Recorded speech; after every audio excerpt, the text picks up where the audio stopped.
Okay, in this video we're looking at the final little section of inferential testing, which is the sign test and how to calculate it. Remember, this is the only inferential test you actually need to be able to calculate.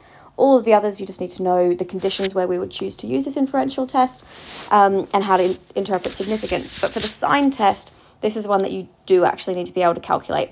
And you're in luck because the sign test is by far the easiest test.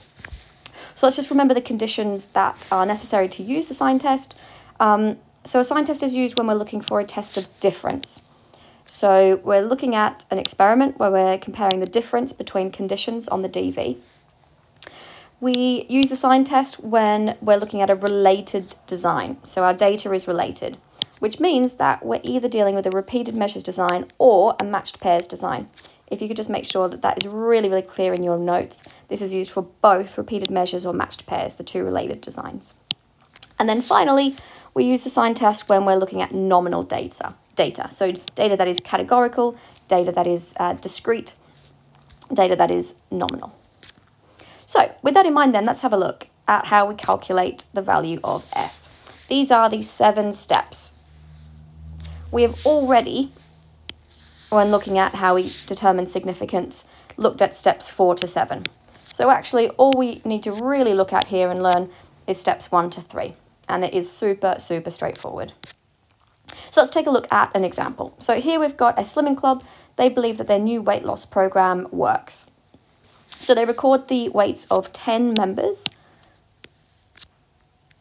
So this is going to be our N. When they first joined and again after 3 months. So those of you that are really up to speed on your experimental designs will know immediately that this is a repeated measures design. We're comparing the same participants before they joined and then after. So the same participants in each condition. The question is, use the sign test to work out whether the weight loss program was effective for these members, i.e. was there a significant difference in weight loss from before the program to after the program?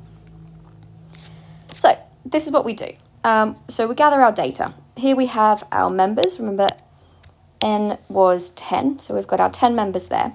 We have their starting weights and we have their weight after 3 months. The first thing that we need to do is to take a look at the difference between the starting weight and the after weight. And if we work through, we can do that for Jan, for Julie, for Jess, and so on. That's our starting point. Then we need to work out the sign. Remember, this is called the sign test. And so actually, it's only the sign that matters.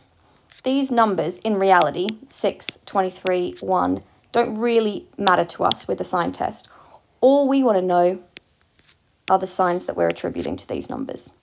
By that, I mean, was there an increase? That's our positive sign. Was there a decrease in their weight? A negative sign. Or if there is no difference, if they're the same starting and finishing weight, then we record a 0. That is not, in the sign test, considered a sign. Not a sign. But it's still really important that we note 0 for reasons that we'll explain in just a tick. So let's work out the sign. So here we have for Jan. Jan lost 6 kilograms. So there's negative there. There was -6. So the sign is minus. Likewise with Julie, minus. Jess put on weight, plus. And we go through for each person and we attribute a sign. Notice Jenny. Jenny was the same starting weight and the same weight after 3 months. She's not given a sign. Her difference is 0. So this is just something that we need to sort of asterisk and note to ourselves. But here we have calculated the signs. Have they gained or lost weight? Or, additionally, has there been no change from start to finish?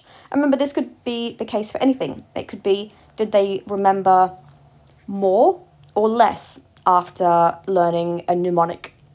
Did they achieve a higher exam score or a lower exam score after revising?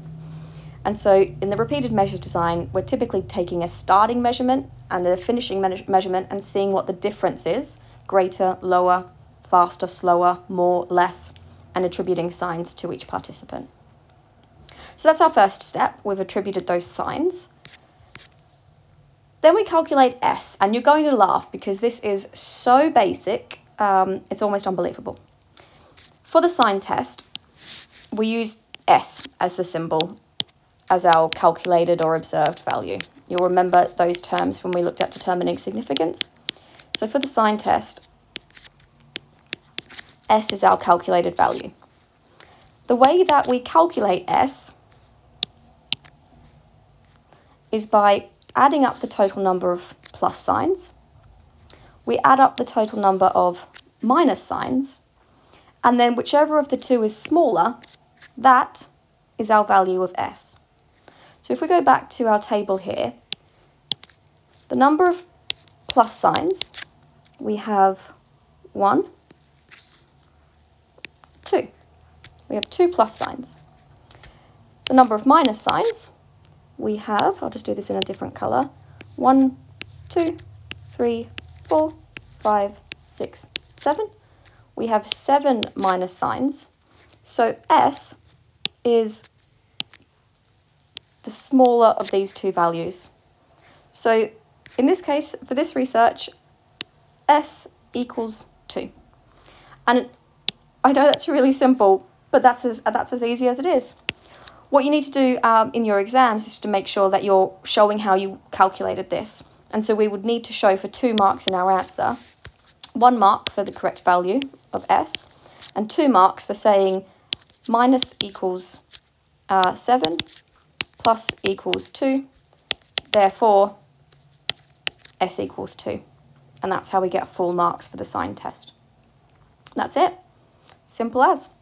So the next steps then is determining whether S is significant. Is our calculated or observed value significant? And in the context of this research, is there significant weight loss because of the program implemented by the Slimming Club?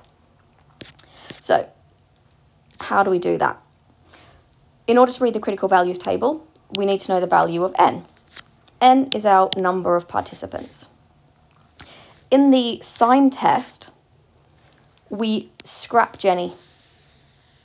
Jenny didn't have a sign. There was no plus or minus. She was 0 because her weight loss stayed the same. And so Jenny is not included in our calculation of N. So in this case, we have 1, 2, 3, 4, 5, 6, 7, 8, 9. N equals 9 because we had 9 participants who gave us a sign here. So N in this case is our total number of scores, which was 10, minus any nil scores, which was 1. And so for us, N equals 9.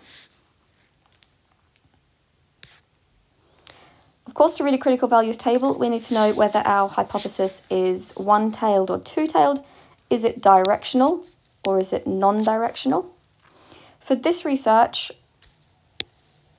our hypothesis is directional. It's one-tailed. And if we just take another look at that scenario, we can see why this is the case. They believe their new weight loss program worked. We can make an assumption there that this was based on sort of previous research. And so we're going to assume in this case, although, yeah, it is a little bit ambiguous, we can assume that they're implementing a directional hypothesis. So we're looking at a one-tailed hypothesis. That means that they're predicting that members will lose weight after 3 months on the program. Lose is our indication that it's directional. So it's one-tailed. So this will look familiar. This is our critical values table, and this is the critical values table for the sign test. Remember, there's going to be some decoys. So we determined that our hypothesis was one-tailed. We weren't given a level of significance, so we can assume that the level of significance is set at the standard level at p equals 0.05. N, crucially, was 9. Yes, there were 10 participants, but Jenny's weight didn't change, so she doesn't take part in the calculation of the sign. So N equals 9. And our value of S is 2. Our observed value is 2. So we're not concerned with these values for a two-tailed test. Let's remove them so we don't get confused. We are looking only at the critical values table for a one-tailed test. When P is set at 0.05 and N equals 9. So our critical value, the number that we're reading from our critical values table, is 1.